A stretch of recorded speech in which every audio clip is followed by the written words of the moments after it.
Christmas Eve, 1979, the Soviet Union rolled into Afghanistan. Muslims had revolted against the Soviet-friendly regime established the year before. The DRA forces could no longer contain it themselves, so the Soviets went in to intervene.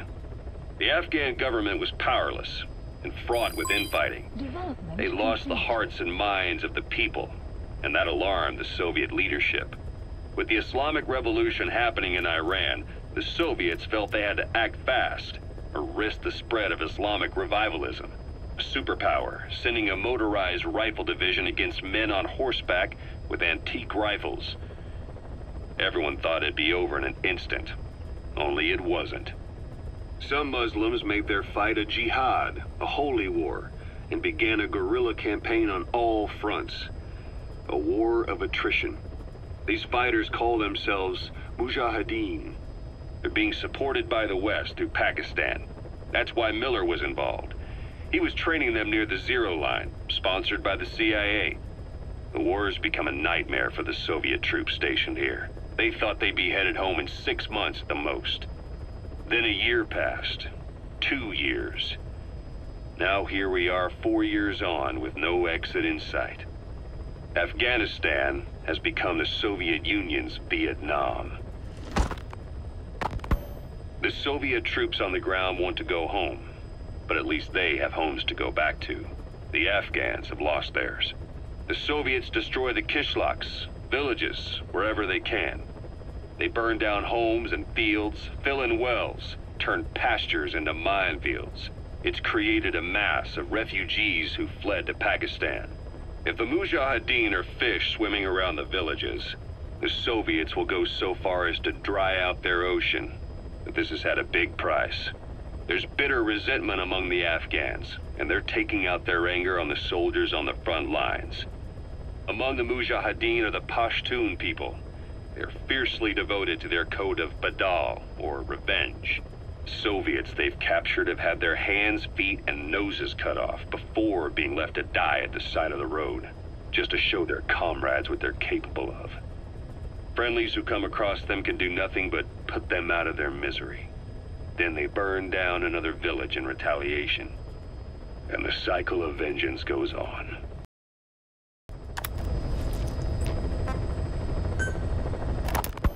This war, the Kremlin never expected to have this much trouble against the Mujahideen. Afghanistan is a tribal society. Tradition demands that its people stand up to any outsiders who set foot on their land.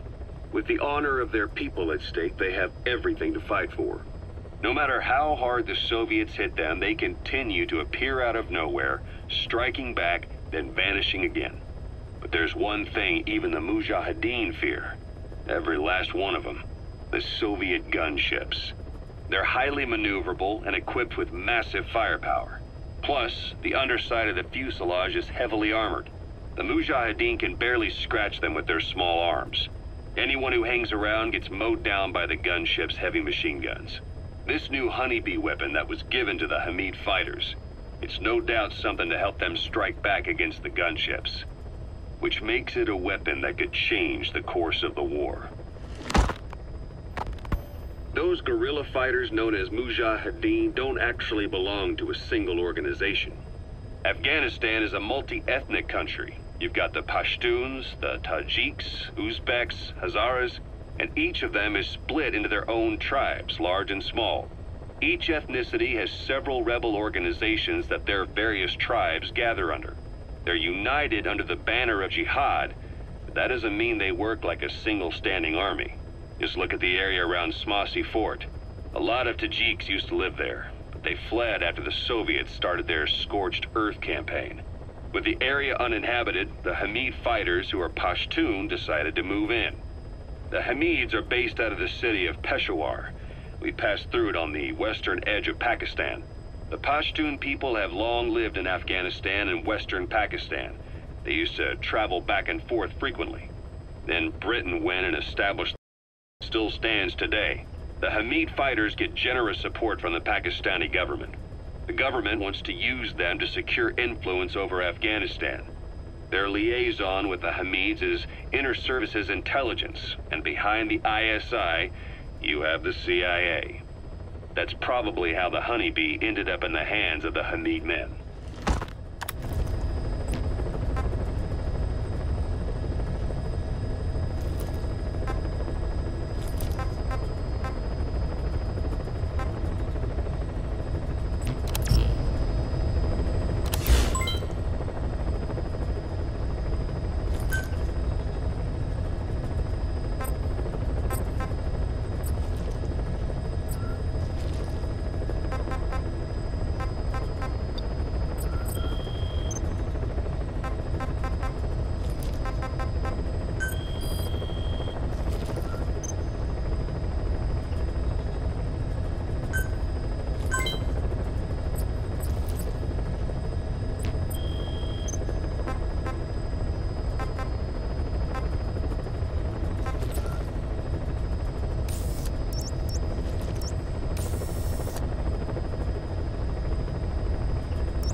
Please select a mission.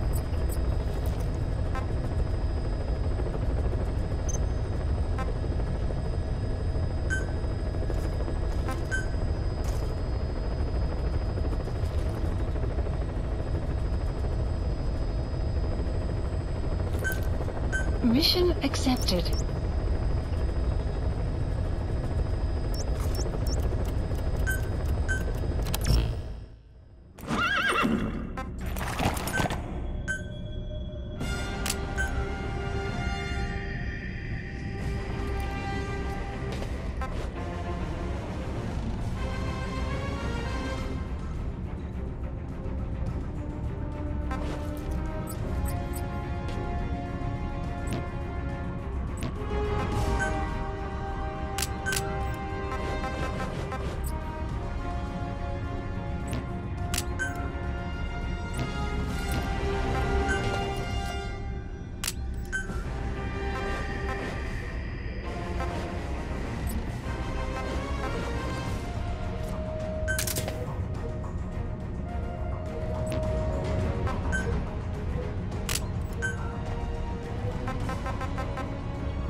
Deploying.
Marker placed.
Taking out the power system now will limit the enemy's activities at night.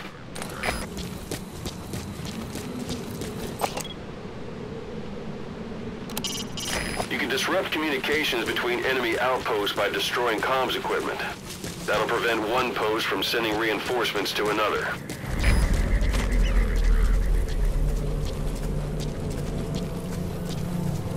You have arrived at your destination.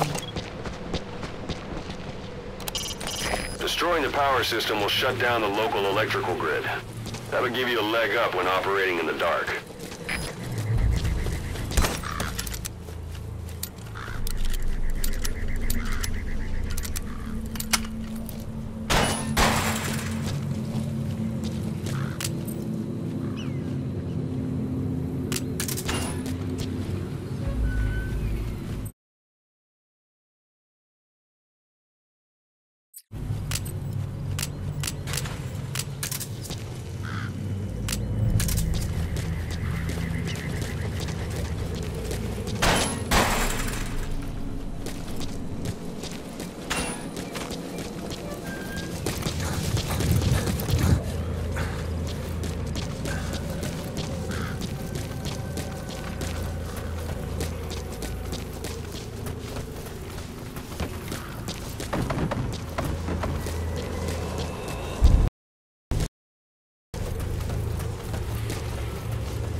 Some will set shortly.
being updated.